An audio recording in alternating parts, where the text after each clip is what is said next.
My husband left his laptop open while he stepped out. I was about to close it, until I saw a folder named Private. I clicked it, expecting nothing. What I found instead made my hands tremble. But it was the document titled Final Steps that made me grab my keys and run. I'm a 46-year-old woman from Asheville, North Carolina, and I've been married to my husband, Daniel, for 22 years. We have 2 kids, Sarah, 19, who's in college, and Jake, 16, a high school junior. Daniel and I met in college. He was studying architecture, and I was majoring in English. He was charming, attentive, and had this way of making me feel like the only person in the room. We got married 2 years after graduation and built a life together. He started his own architectural firm, and I became a high school English teacher. Our life wasn't perfect, but whose is? We had our ups and downs, but we always managed to find our way back to each other.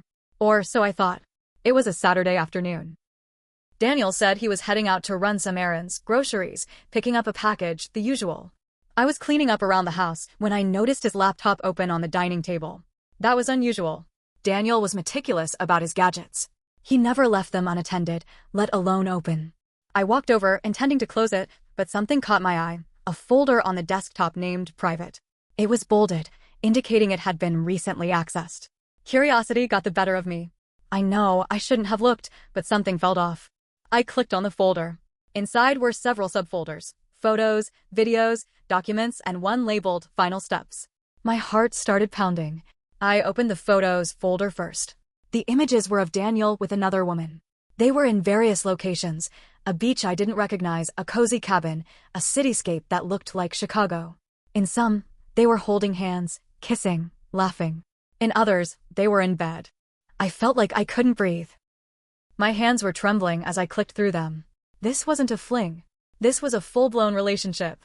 I moved to the videos folder. Short clips of them together, celebrating birthdays, cooking meals, even decorating a Christmas tree. One video had them exchanging I love yous. I was in shock. My entire world was unraveling before my eyes. I opened the documents folder. There were letters, love letters, from Daniel to this woman. He wrote about how she made him feel alive, how he hadn't felt this way in years, how he was planning a future with her. One document was titled Divorce Strategy. It outlined how he planned to leave me, steps to separate finances, custody arrangements for the kids, even a timeline for when he would break the news. But the one that broke me was the document titled Final Steps. It was a detailed plan for Daniel to leave me and start a new life with this woman. He had listed dates for when he would tell me, when he would move out, and even when he planned to propose to her. The most chilling part? The plan started next week. I felt like I was going to vomit. I grabbed my keys and left the house. I didn't know where I was going. I just needed to get away. I drove to my sister's house across town. She wasn't home, but I had a spare key. I let myself in and collapsed on her couch, sobbing. When she returned, I told her everything. She was furious and insisted I see a lawyer immediately. I agreed. Over the next few days, I gathered evidence, copied the files from Daniel's laptop, took screenshots, and documented everything. I confronted Daniel a week later, just as he was about to initiate his final steps. He was shocked that I knew. He didn't deny it. Instead, he apologized and said he never meant to hurt me. I filed for divorce the next day. It's been 6 months since that day. The divorce is finalized. I kept the house, and the kids are with me most of the time. Daniel moved to Chicago to be with her. I won't lie, it's been hard. There are days when I feel like I'm drowning. But there are also days when I feel free, like I can finally breathe. I've started therapy, joined a book club, and even took a solo trip to the mountains. I'm rediscovering who I am outside of being a wife and mother. To anyone going through something similar, trust your instincts. If something feels off, it probably is. And remember, you're stronger than you think. TLDR, my husband of 22 years left his laptop open. I found a folder named Private containing photos, videos, and documents of his affair. One document, titled Final Steps, detailed his plan to leave me and start a new life with his mistress. I confronted him, filed for divorce, and am now rebuilding my life. Edit. Thank you all for your support and kind words. I never expected this post to resonate with so many. For those asking, the woman's name is Rachel. She's a 35-year-old marketing executive from Chicago. They met at a conference last year. Update: it's been a year since I discovered the affair. I've moved on and even started dating again. Life has a funny way of surprising you. Stay strong, everyone. Final note: if you suspect something is wrong in your relationship, don't ignore it. You deserve honesty, respect, and love. Don't settle for less. So after Daniel moved to Chicago, things were quiet for a while. Too quiet, honestly. I was getting used to sleeping alone, cooking for one less, not hearing his keys at the door or his toothbrush in the bathroom drawer. I was finding a rhythm. Then, out of nowhere, things started getting strange. First, Jake's school called. They said his tuition payment hadn't gone through. That confused me because the payments come directly from our joint account. Or at least they used to. When I checked, the account was nearly empty. I called the bank. They told me Daniel had withdrawn most of the funds 2 days before the divorce was finalized. We had agreed on an even split in the settlement. That money wasn't his to take. I called my lawyer. He sounded surprised and told me he'd look into it. Meanwhile, I was scrambling. I had bills to pay, a son in school, and barely enough left to buy groceries. I tried calling Daniel. Straight to voicemail. I tried texting. Nothing. Then one night, Sarah called crying from college. Her tuition payment also bounced. I ended up driving 3 hours in the middle of the night to bring her a check I had to borrow from my sister. When I finally reached Daniel, 3 days later, he acted like nothing was wrong. He said, "It's complicated," and then had the nerve to tell me that we both need to adjust to the new situation. I lost it. I told him if he didn't fix it immediately, I'd go to the judge and drag his new life into court. He hung up on me. That's when I started looking closer into Rachel, the woman he left me for. A friend of mine from high school, Becky, lives in Chicago. She works in PR and knows everyone. I told her what was going on and asked her to do a little digging. 2 days later, she called and said, "You're not going to believe this. Rachel isn't just some woman he met at a conference. She used to be one of his clients. He designed a new home for her parents in the North Shore suburbs. Apparently, the affair started while she was still engaged to another man, a man who mysteriously called off their wedding 6 weeks before the date and then disappeared off social media completely. I started thinking, what if Daniel didn't leave me for her? What if she made him leave? What if this whole thing was orchestrated? The next twist hit me like a brick. One night, around midnight, someone banged on my front door. Jake was asleep, and I was watching TV. The banging wouldn't stop. I looked through the peephole. It was a man, mid-30s, messy hair, red eyes. He looked broken. I didn't recognize him. I opened the door just enough to speak. "Can I help you?" He stared at me for a moment and said, "You don't know me, but I know your husband. My name's Tyler. I was engaged to Rachel." My heart dropped. He stepped back and held up his hands. "I'm not here to hurt anyone. I just needed to talk to someone who knows what she's capable of." He came inside, and we sat at the kitchen table. He looked exhausted. Said he'd driven from Illinois. He told me Rachel cheated on him with Daniel for months, that she manipulated him into thinking he was paranoid, that he eventually found messages and photos on her old iPad she'd left at his place. When I confronted her, he said, she laughed. Told me I was too boring, too small town for her. She said she needed someone ambitious. Someone who could give her what she deserved. That man was Daniel. Tyler said he tried to warn Daniel. Called his office, sent him the messages. Daniel never responded. Then he vanished from Tyler's life. He moved in with Rachel and blocked Tyler on everything. Tyler had done some digging, too. Found out Rachel had been married before. Short-lived.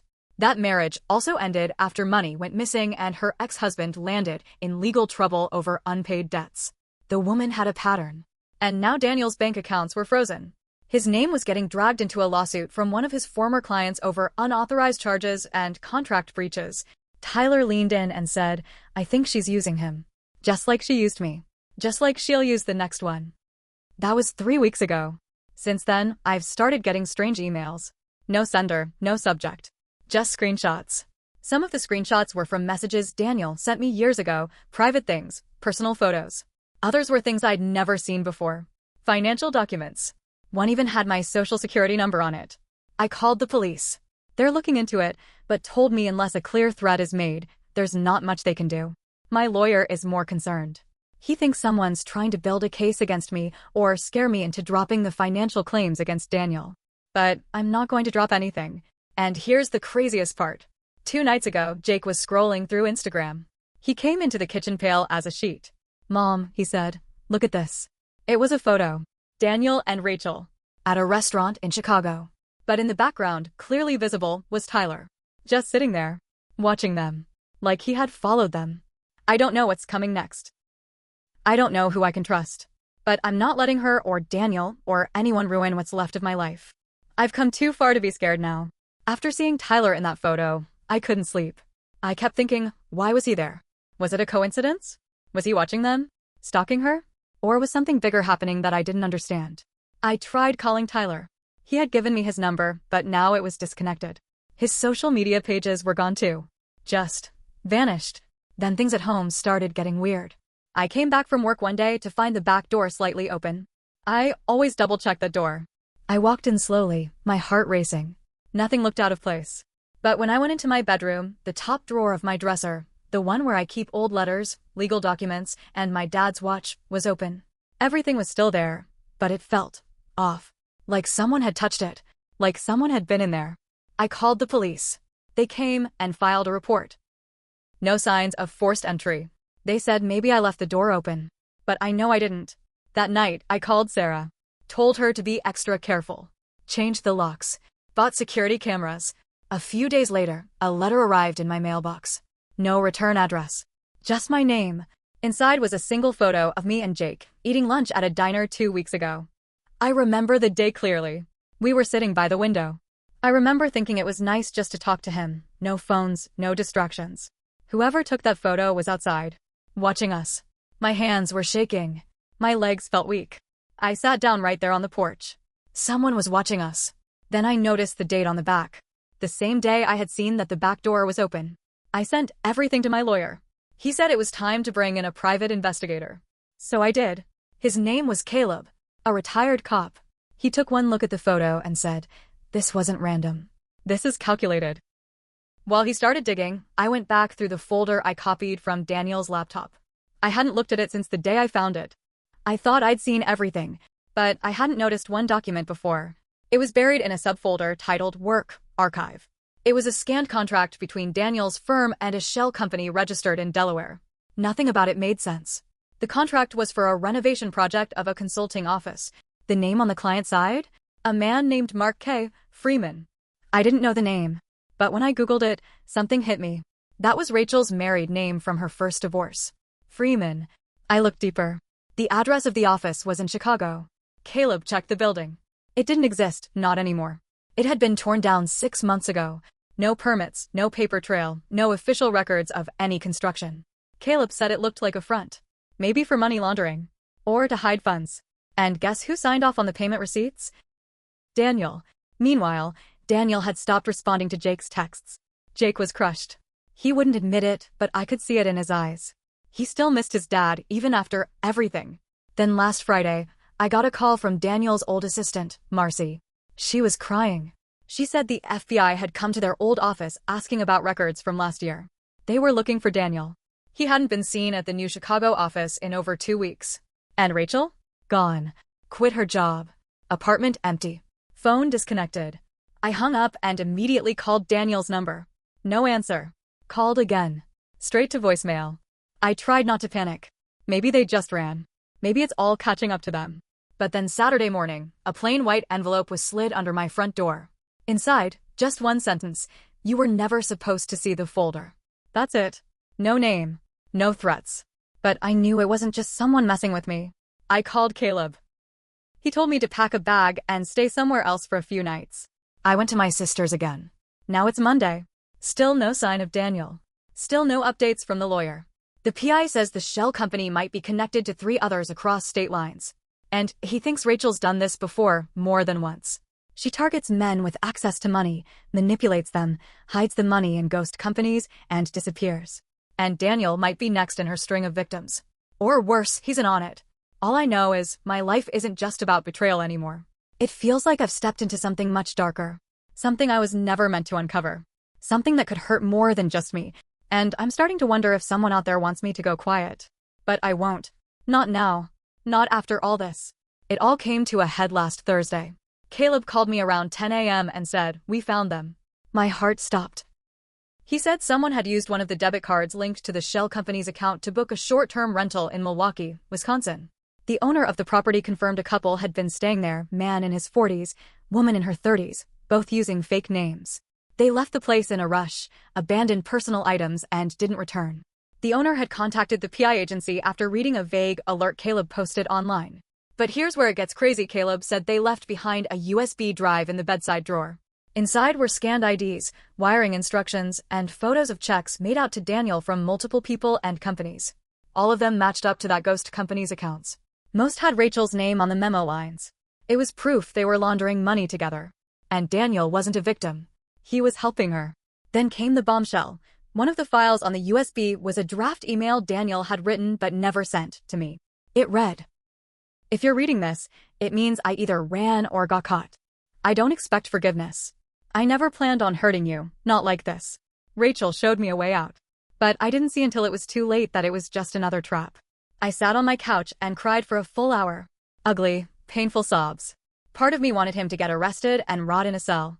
Part of me still remembered the man who kissed my forehead when I was sick and told me I was the love of his life. The next day, the FBI called me. They had questions. I told them everything.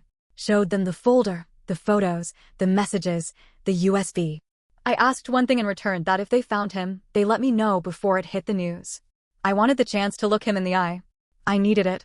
That chance came sooner than I expected. Saturday evening, around 6 p.m., there was a knock on my door. I looked through the peephole. It was Daniel. He looked destroyed. Hair longer, face thinner, eyes hollowed out. Like a man who'd been running from more than the law. I didn't even feel fear, just this cold, quiet rage rising in my chest. I opened the door and before I could speak, he dropped to his knees. "I'm sorry," he said. "I didn't know what else to do. I didn't know where to go." Jake came down the stairs and froze. "Dad?" Daniel stood up. "Jake, son, Jake cut him off. You left. You lied. Mom had to clean it all up." Daniel looked back at me. I didn't know she was doing all this. At first, I thought it was just moving money, skimming from the firm. Then she kept pulling me deeper and I was already in too far. She said if I left her, she'd ruin me. Ruin all of us. I didn't have a way out. "You had a way out," I snapped. "You could have come to me. You could have told the truth." He was shaking. "She's gone. Took everything. The money, the documents, her phones. She left me with nothing. I thought I had control. I didn't." At that point, my sister pulled up. She got out of the car and saw him on our porch. "What the hell is he doing here?" she yelled. Daniel looked like he was about to collapse. I let him in. Not for him, but for closure. He sat in our old kitchen, at our old table, while Jake stood by the stairs watching. My sister stayed outside, but kept an eye on everything through the window. "I'll turn myself in," he said.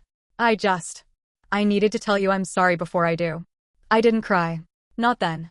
I looked him in the eyes and said, "You didn't just break our marriage. You broke our family. You broke your son. You broke me. I will never forgive you. I may not hate you forever, but I don't know who you are anymore." He nodded like he expected it. Then he turned to Jake. Jake didn't say a word. He walked back upstairs and closed his door. That silence hit harder than any scream could have. Daniel left with Caleb later that night. He made a statement to the authorities.